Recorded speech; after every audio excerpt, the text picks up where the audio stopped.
Caruana, and there is the matchup we've been talking about, Ju and June, the world champion versus Pia Cromling, the world number one from 1984.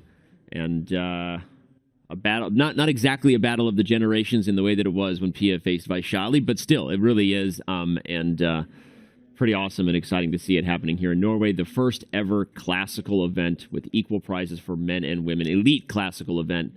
And it's currently the exception to the rule. We all hope it becomes the norm, and the trendsetters that are the Norway chess organizers are doing it for these ladies right here. And Anna Muzichuk joined us in studio. She had so many great things to say about that. Now she takes on Vaishali, the person who got 1.5 out of 2 against her in Toronto. So I wonder how Anna feels about that. David, your thoughts here on Fabiano. Is he trying to find his form against a guy who's struggling in Dingley Ren and keep his hopes alive, or how ambitious can he really be with the black pieces? Yeah, it's tough to know exactly how this game is going to pan out. I think a lot depends on the opening. If Fabiano can keep tension, keep an imbalanced position, then he will fancy his chances. He took down Ding Liren in the first half of this tournament. Fabi knows if he wants to have any say at the top of the standings, he will need to win pretty much all of his classical games now. And there we see the handshakes. Ding, I'm going to say, played really, really well yesterday. It wasn't about form. It was just pure luck. And yeah, that's not going to be an easy game for Fabiano. I agree. He seems to have played better, but again, outside of the big blunders that we saw in the big moments, right? So regardless, it's still been a painful experience for Dingley Ren. Will he be aggressive with the white pieces? We'll see. All right, there in your lower left corner, we've got the matchup that everyone has been talking about ever since Praggnanandhaa got his first classical victory all the way back in round 3 against Magnus Carlsen. Now he has the black pieces, and Magnus may be out for a little bit of revenge today, Anna. I think so. I think the world number one wants to prove always against the prodigies that he is here to rule the world and rule them all. But now that he already lost to Prague in this event, I think the motivation is multiplied. Agreed. Yeah, it's always fascinating, these revenge storylines. It's like, how much risk does Magnus take to try and kind of restore his own pride? We see the handshakes there. Magnus, he's at the top of the tables, but so many players now breathing down his neck. That is going to be a fascinating game to watch. He was quite pragmatic in his encounters against Prague at the World Cup when he was already ahead there, but we'll wait and see. Yeah, I have a good feeling about today somehow. Just before the rest day, it always feels like the players give everything because they know they get that chance to recover tomorrow. So I'm hoping for more drama on the board. It's funny because we talked about the games before the last rest day in saying that no one wanted to enter the rest day with a loss, and so maybe we would get some Armageddon, because then if you lose an Armageddon, at least you get some points on the board. But what ended up happening was we had 5 decisive results in classical, and only 1 game went to Armageddon, so a lot of players went to the rest day not with the best feelings. You don't want that for anybody, but you also are happy for the victorious one. So anyway, we'll see if we get a repeating of that, how wild that would be to get so many decisive results in classical. I think that would be amazing. And yeah, we predicted the exact opposite before the previous day off. So let's see if we can be proven wrong again. I really liked, by the way, earlier had a camera when Magnus was sitting back.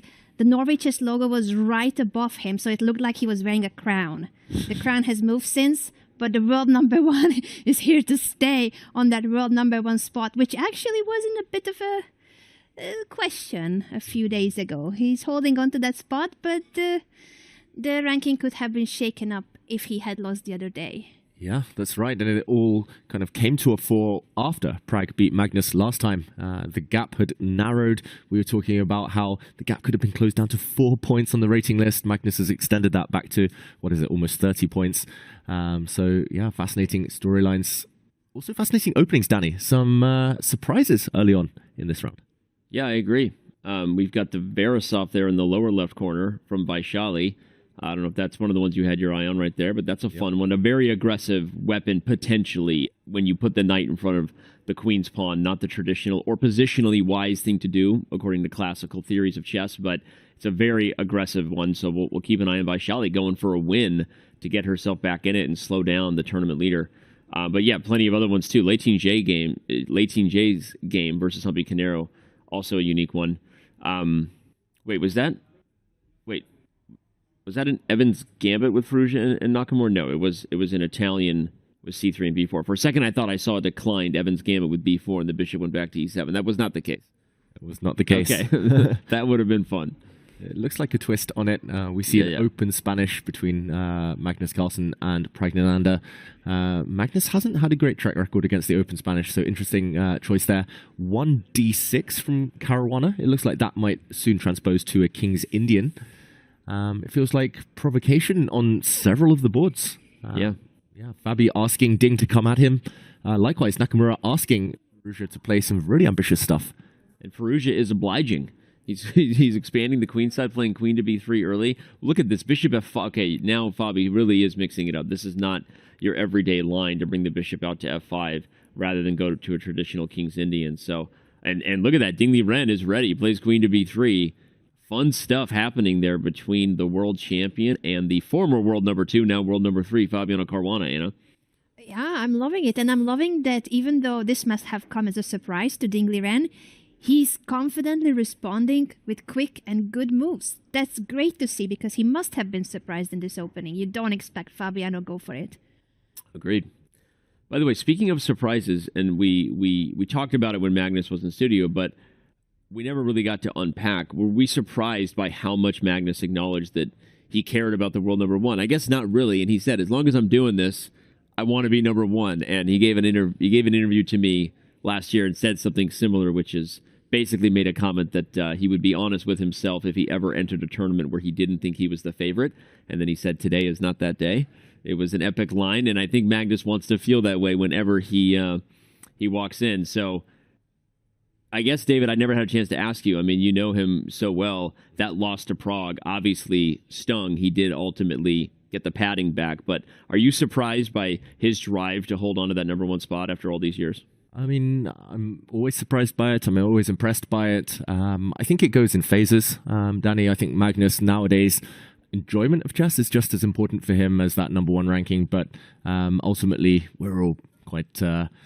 chess players are proud, and we're all quite protective of what we've achieved in the game. And Magnus, that's what keeps him going. That's something that I think maybe helped him long-term in this tournament, that wake-up call against Prague in the first half. And it definitely seems to have perked him up, got him back in the zone. Also, I'll just mention, I was getting a bit of deja vu on one of the boards. Firouzja against Nakamura, interesting storyline. This is the exact position they had at the candidates tournament in Toronto just a couple of months ago. So no way. We're gonna need to check who will deviate from their game from just months ago. That is a great observation, David. It was Firouzja, just by castling kingside on the last move, has switched things up slightly. Okay. Can they still transpose? Did he castle a bit later in that game? He castled a lot later, down on move 17 in that game, castling on move 9 for white here instead.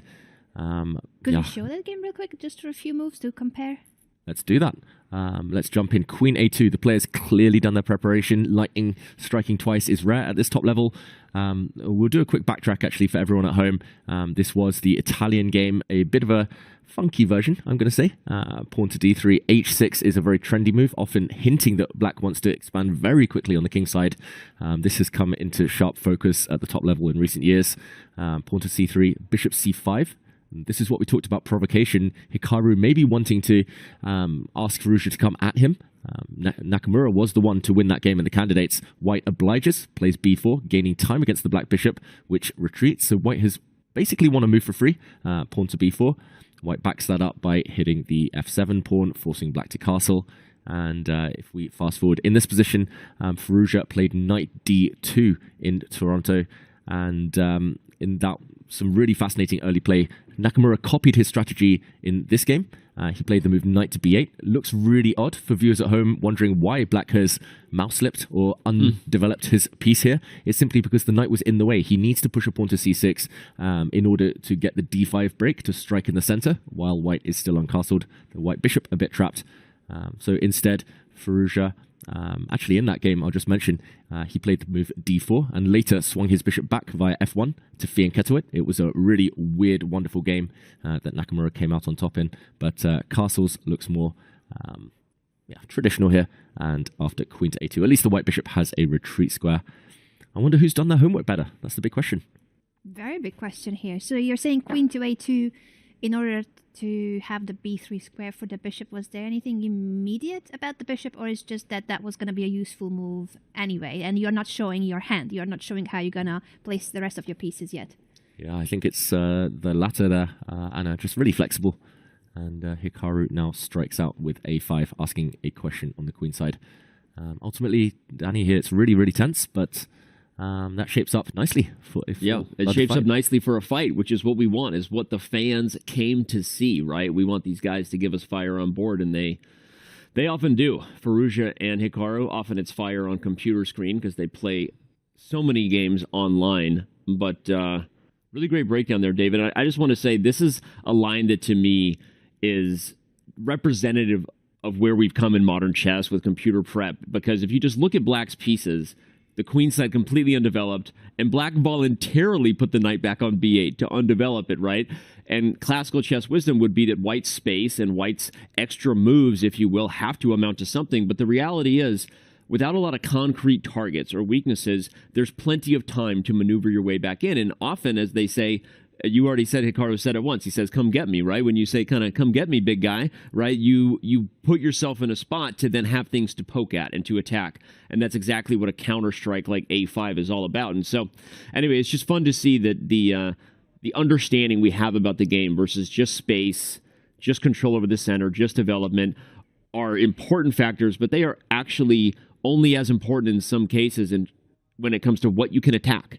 Right? And this is a fun one because you just see it. No one would have done this 50 years ago. They would have been like, what in the, like, they would have been ran out of the tournament hall. Right? And now it's like, yeah, I'm voluntarily underdeveloping so that I have something to attack when you overexpand your queenside pawn. So, by the way, Hikaru gets up. Is he about to overexpand on his thought process for us in the confessional booth for the first time today? Our fourth commentator on site downstairs, Mr. Nakamura, might be giving us content in just a few moments. But let's back this thing up. Take a look from 30,000 feet, the bird's eye view of, well, actually, no, let's do a, okay, I want to actually throw to the storyline we've already talked about. Let's talk about how many times Hikaru has been to the confessional booth, because it's the content we're all craving and laughing and enjoying. But we did a tally and actually put the numbers to it. What do the stats say? Hikaru is basically beating the entire field when it comes to total visits to the confessional booth, Anna. And he's beating the field with a huge margin. I think the rest of the players, almost if you add up every other person's confessional visits, it's 21 to 22. They stand together and hold against Thanos when it comes to the world dominator of the confessional booth. So it takes all of them, all the Avengers uniting, David. Yeah, nice reference there, Danny. I'm obsessed with with Marvel, but yeah, this is incredible. Hikaru, really, really aware of the fans. We talked about it in the past. Just talking through his own thought process. It can be healthy. It can help him come to these logical conclusions. Keeps him in a nice, chilled out mindset, and it's really helped his results. We're hoping for some of the other players to start increasing their number of appearances. We hope so, and I think it was a great point when Hikaru mentioned that him and Magnus, of course, they are like more, obviously they are more used to the media attention and they understand the importance of a feature like a confessional booth, but that Prague is going, that is a great sign that the next generation, the future generation of chess, he actually already is the generation, he's the present of chess as well, but that they will be here the next 5, 10, 15 years, so that they are going, that is a great sign for what's to come. But also, sorry that I got distracted earlier, I heard an applause, and does that mean that our Guinness World Record, the old record, is beaten? That they crossed the line, the time that they needed? I think so. I don't know if we can throw down to that and check in, or if we should head back to the bird's eye view and go around the horn. We have really only looked at the game between Firouzja and Nakamura, but we will get an update for you either way. For now, let's go back to the bird's eye view. No, we got it. Okay, no, they've broken the record. Yes, 56 hours has been broken. So it still says the current record is 60 hours, and I believe that's because there's a record that is not officially on record yet from Tunde, who did this at Times Square, but I don't actually know the status of that or where that sits. So no, maybe that applause was for something totally different. Maybe it was applauding that guy's form as he goes to work on Udin's back, and they're just applauding the technique there, really digging in on that stress and tension. Okay, let's back up. Deep tissue massage. Deep tissue massage. Let's go to the bird's eye view and see where we're at. David, what other game you got your eye on right now? I mean, there's so much happening across all the boards. Yesterday was a bit of a slow start, but the players really bringing their A game today. We see on camera Magnus Carlsen against Prag there. That's still a very theoretical open Spanish. We'll update people there. I think as soon as there are some new moves and some direct tension, some big threats.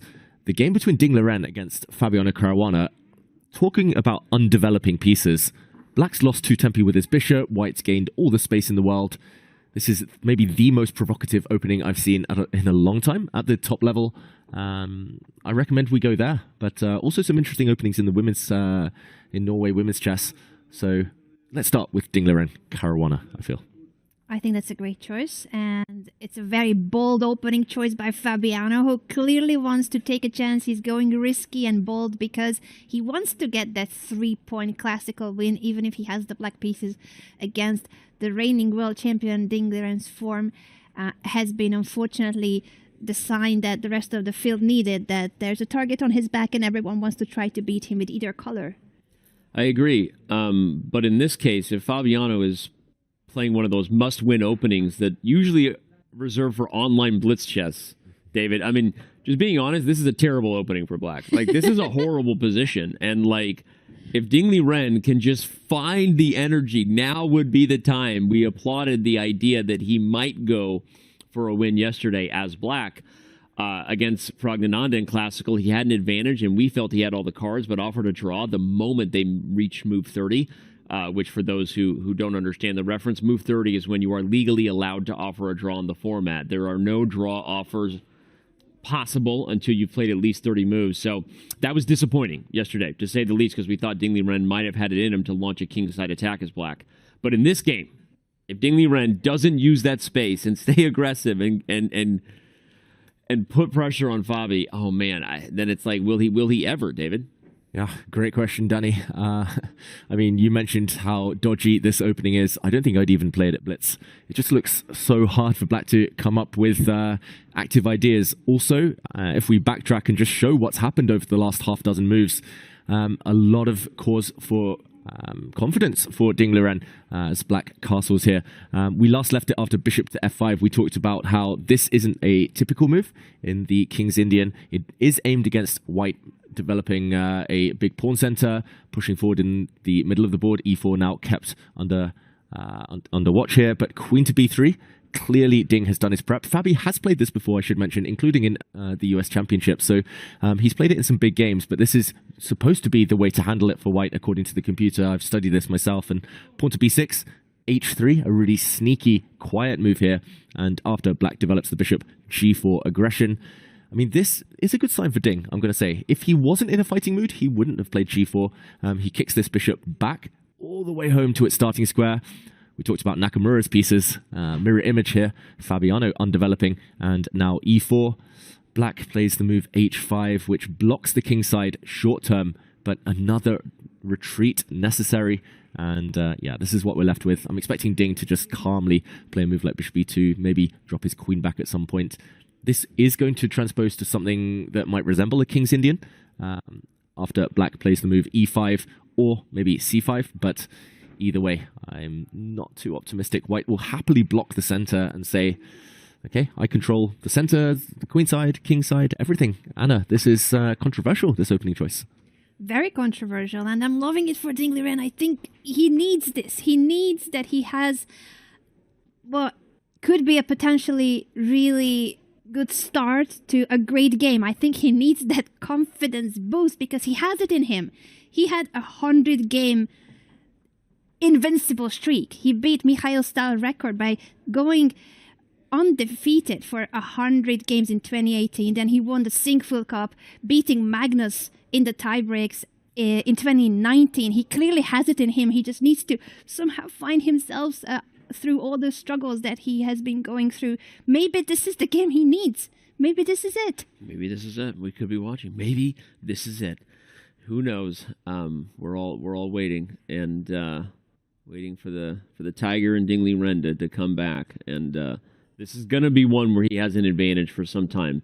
I guess we should probably give a little bit of credit to the fact that Fabiano Caruana, obviously a very strong player, chose this opening kind of on purpose to maybe create this type of dynamic where Dingley Wren goes for some aggressive stuff and then maybe isn't in his best form and ultimately can't handle the complications that ensue. And black will strike, as you said, David, with c5 or e5. And the whole idea in these big centers is to, at some point, over-control a particular color complex, like the dark squares, to try to lock it up.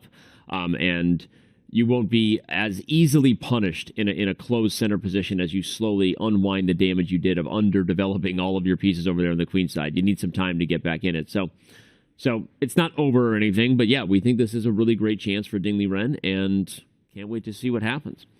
Let's back up, see what's happening on the other boards. We're just getting started. If you're tuning in for the first time, it's round 8 of 2024 Norway Chess and Norway Chess Women. All 6 games are still going. We don't have a quick draw today. No quick Armageddons in sight. Magnus Carlsen taking the white pieces against Pragnananda Rameshbabu, the only person to beat Magnus in Classical in this event. And that's a big one from a storyline perspective, as Magnus is also the tournament leader. Maybe we should go there now. Just talk about this Open Spanish that you said Magnus doesn't have a great record in, David. I want to unpack that a little bit. Let's head over there and see Carlsen versus Prague. Yeah, ultimately, I say he doesn't have a great record. I mean, his score in all openings is pretty decent, Magnus, but he hasn't often obtained an opening advantage. He's tried to avoid mainline theory. I've noticed in the Open Spanish, he's actually, I remember in a post-game press conference once, said he really doesn't enjoy the fact that it's so forcing, that the tension dissipates so quickly. But of course, the top players, they have studied in detail. Let's just explain very briefly what the opening was here, the Open Spanish. We see the Spanish opening with White's bishop coming in, putting some pressure on the black knight. And after a few turns here, instead of, for example, the Archangel, which would involve in the next few moves putting the black bishop on c5, instead of the classical Spanish, which is putting the black bishop on e7, we see immediate capture in the center, leading to very open positions, hence the name. We see d4, White trying to open lines up to gain compensation for the temporarily sacrificed pawn. Black kicks the white bishop back, and now black happily returns the pawn to block the center and regains some development. And queen to e2, not the most popular move, but still a well-known one. The idea is to put pressure along the d-file, Prague castles, and there's actually a variety of moves here for White. We see on the side of our screens, not an eval bar, but the percentage win rate for either side here. White has won 35% of these positions, Black 17%, so actually a very high-scoring line for White statistically, but c3, a bit of a rare choice compared to c4. And here we see for the first time a en passant.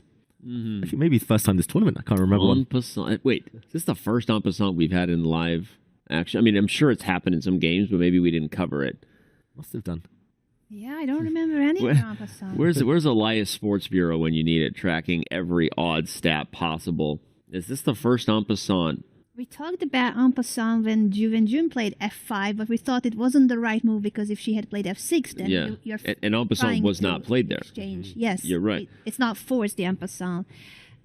Somehow, I thought it was. That's what I heard on the internet. There should be like a jingle when it happens, or everyone should just get a free croissant. Like croissants should just drop from the sky when en passant happens for the first time. But okay, en croissant it is. Sorry, David, continue. En croissant, in honor of the upcoming Paris Olympics, he takes f6 here.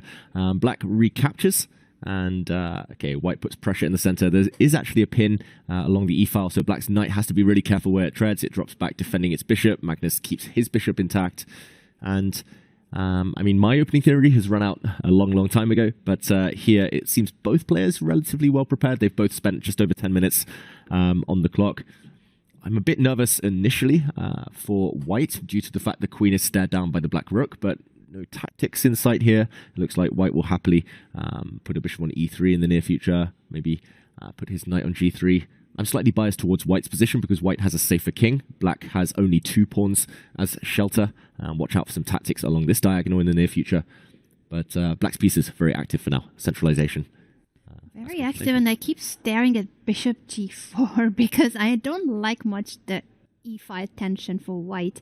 I know you can play knight to e3 or bishop to e3, but it's slightly uncomfortable, I think, the pins. Mm-hmm. And how would you follow up, Hannah, if I did, for example, block with the bishop? I see the bar slide. Knight to e5, targeting the f3 knight. Ooh. Yeah, that might force white to come back to d2 with the knight to avoid double pawns, potentially, unless you're not worried about the double pawns. Half of these positions, that's the battle, or at least where the prep goes deeper than what we're doing up here as commentators. They're aware that they can allow an exchange there and maybe tuck the king to h1 and ultimately use the g file for white when you start thinking about an attack against the black king. So, okay, yeah, this is interesting, and I will say that there's aggressive intentions, I guess, if you want to say, from Prague here. I want to talk about the storyline of Prague beating Magnus and the fact that he was one of the youngest players to ever do it. We actually brought some stats here for everyone. We were prepared today to talk about this storyline, as you can see. And this is indeed a list of the youngest players to defeat Magnus Carlsen after he became the world number one. One of the funniest ones is right there at the top because they were both really young, and Anish Giri. Shout out to a young Anish getting it done there. But kind of a who's list of some of the most talented chess players in the world. These are the names that you should get to know for the coming decade, along with Prague, of course, Vincent Keimer, Norbek Abdusaturov, Andrei Osipenko. These players are all going to be great, but that 15 years is the biggest separation of any of them, Anna. Huge time gap, two different generations. And from what we see, 16 years, 18 years, 17 is not the right number. Apparently, if you're 17, don't play Magnus Carlsen, David. That's what the stats here say. If you're 17, you're not in a good spot against Magnus. Exactly. If you're 16, you might have decent chances. If you're 18, go for it. Play Magnus, crush him. But yeah, 17 years old, it's not the way. And yeah, watch out for these names. Maybe future world champions among them. Yep. All right. Well, we got a lot of chess ahead today in the future of this show. There are 6 games still going. We're going to head over to the bird's eye view and let you take a look because we are going to take our first break of the day. We've bounced around, set the table on a few of them, but of course there are many others that we need to dive into. So stick with us. Round 8 of 2024 Norway Chess and Norway Chess Women has only just begun.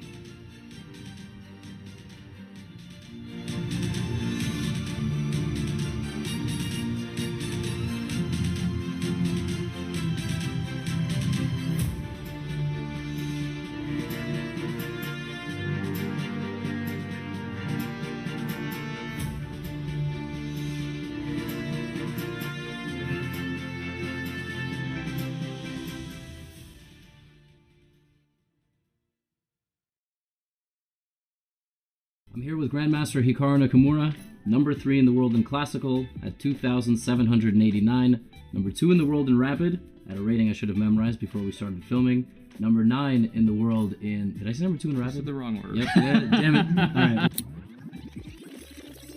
I'm here with Grandmaster Hikaru Nakamura, rated number 3 in the world in Classical Chess at 2,789, number 2 in the world in Blitz, and number 9 in the world in Rapid, and he is playing in his third candidates here in Toronto. Hikaru, It's good to see you. Yes, good to see you too. Wow, I don't even know where to begin. Let's start with the third candidates. We're here in Toronto. I think I'll be pretty succinct about it. It'll either be a very good event or probably a very bad event. Going into the 2022 candidates, I don't want to say you didn't expect to be playing for first place in the final game, or you just kind of didn't have any expectations, period. Well, I think in that candidates, my only goal was to not make a fool out of myself. I think if I go back to sort of the start of the whole process, playing the Grand Prix, the FIDE Grand Prix events in Berlin, it was mostly the same thing. I just wanted to be competitive, and that was all I was hoping for. How has it changed your life? Obviously, as a creator now, but also just for chess, the love for the game. First of all these people during the pandemic have been watching my stream, these top players. I'm not saying they're watching every day, but they had at least seen it. And I know some people like Wesley, hey Wesley, I think watch it very frequently. When they watch streamers or you watch people streaming chess, your view of the person becomes very different when you actually have to compete against them. For example, if I go back to when I played Magnus in this famous match, I think it was 2009 or 2010, I forget when it was, in Moscow, the famous Blitz match.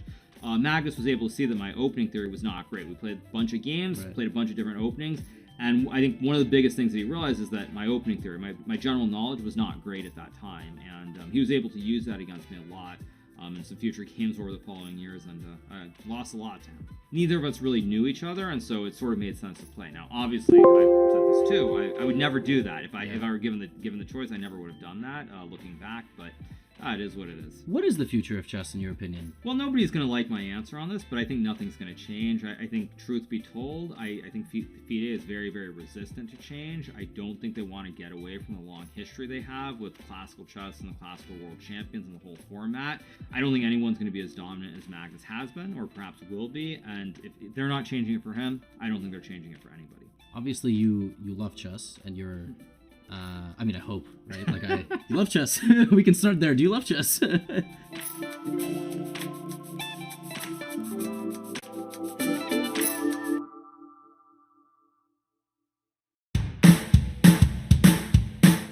We developed a knight out to f6, and after nearly any of white's moves, for example, short castle, we play b5, bishop to b3, and bishop c5, and this is the introduction to the Archangel.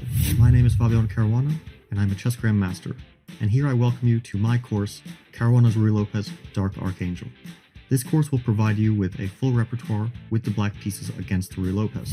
So let's say after h5, white plays h3, because white can always take on b6. Black plays h4, bishop h2, g4. We've seen this idea, we need to open up the king side. We need to play for the initiative. Take, and we take with the knight. And the idea is to play h3. We also always have the option to take on h2, and if knight takes b6, rook b6, it doesn't really change anything, because we still have many attacking pieces. Knight on g4, knight on g6, pawn h3 coming, and rook h8 coming. All of black's army is actually concentrated at white's king side.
Round 8, 2024 Norway Chess and Norway Chess Women continues. International Master Danny Wrench here alongside the crew.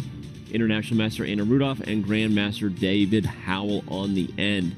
We're bringing it to you, the analysis, the takes, the storylines, and right now we're going to bring it to the fans with some numbers Let's talk about what the pre-event predictions were for Norway chess, because I think that gets into the conversation about where they stand now. I don't really know that I agree with these pre-event predictions. I'm especially surprised that Hikaru Nakamura, who was the defending champion, was given lower chances, according to chess numbers, than both Magnus and Fabiano. Are you surprised about that, David? Yes. Interesting. I mean, some of these numbers, Magnus had a 40-something% chance before the tournament. The fact it's risen to 66%. Understandable, due to the fact he's in the lead so near the end, but still so much at stake. I mean, Prague, for example, today with a win could really throw a spanner in the works here. Hikaru is breathing down Magnus's neck. I'm shocked. I mean, a lot here is based on ratings, but either way, Hikaru, the format seems to suit him. He's got a chance. Surely higher than that. And are you surprised by any of the takes there? I mean... Yeah,